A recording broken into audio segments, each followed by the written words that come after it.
The Mind Cure by Christian D. Larson. The cure of nervousness.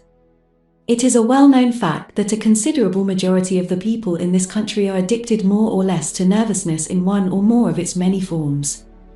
And as nervousness is the direct cause of all mental ills, and the indirect cause of a great many physical ills, organic as well as functional, there are few things that would be more important than that of finding a method through which health for the nerves could be secured.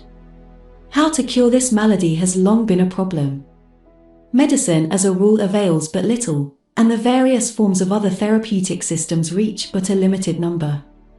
It is therefore that the discovery of a remedy that could reach all cases, or nearly all cases, would easily be considered one of the most remarkable discoveries of the age.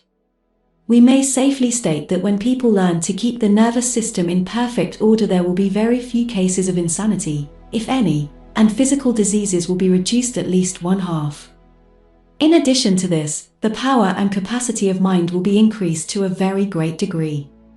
The majority of the fine minds in the world fail to do all they are capable of doing, because their talents are interfered with by nervous troubles of some kind. And these troubles not only tend to reduce the amount of mental energy, but also confuse the intellect and almost invariably misdirect the imagination. There is scarcely a mind living of exceptional ability or genius that is not addicted to nervousness of some form, and that any mind can do its best under such conditions is impossible. The fact is, if nervousness were completely removed from the race, more than half of the physical ills and nearly all the mental ills would be removed. The strength and endurance of the body would be increased remarkably, and the capacity of the mind would in most instances be practically doubled. That a perfect remedy for nervousness would therefore prove a great boon, to say the least, is evident, and a remedy has been found that fulfills all the requirements, because from its very nature it simply cannot fail.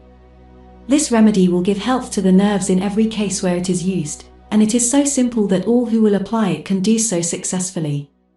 That this remedy will remove nervousness in every instance may seem impossible. But when we examine the nature of the remedy, we find that its never-failing effectiveness lies in its power to remove the remote cause of what may be termed the immediate cause of this ailment. That condition of the system that we call nervousness comes from discord in the nerve fluid, or what may be called confused vibrations in the electromagnetic energies of the body. This is the immediate cause, but back of this cause there is a remote cause. That is, that condition that originally produces the confused vibrations in those energies.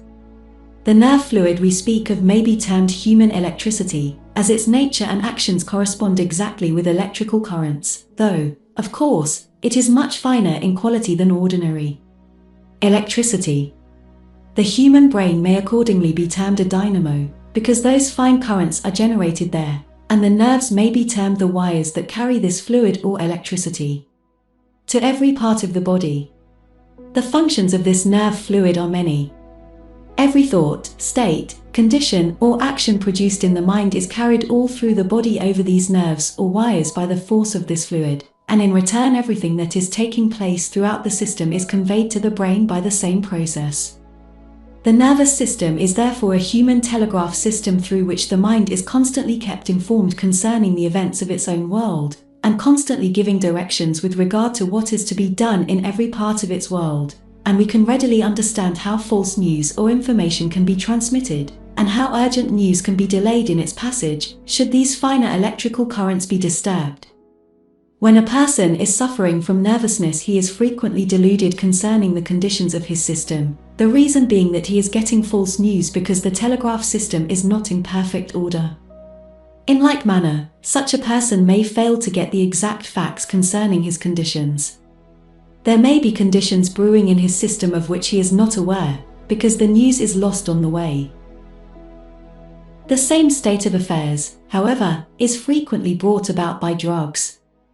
When you take drugs to stop pain, you do not remove the pain, you simply deaden the nerves so that the sensation or news of the pain cannot be carried to the brain. Occasionally such a process may be permissible, but if we interfere too much with the news-carrying function of the nervous system, we will cripple it to such an extent that most of the sensations received will be false or magnified. When people imagine that they have ills that do not exist in their systems, a crippled or perverted nervous system is generally the cause. They are getting false news about their own conditions, and they think it is true because it seems so real.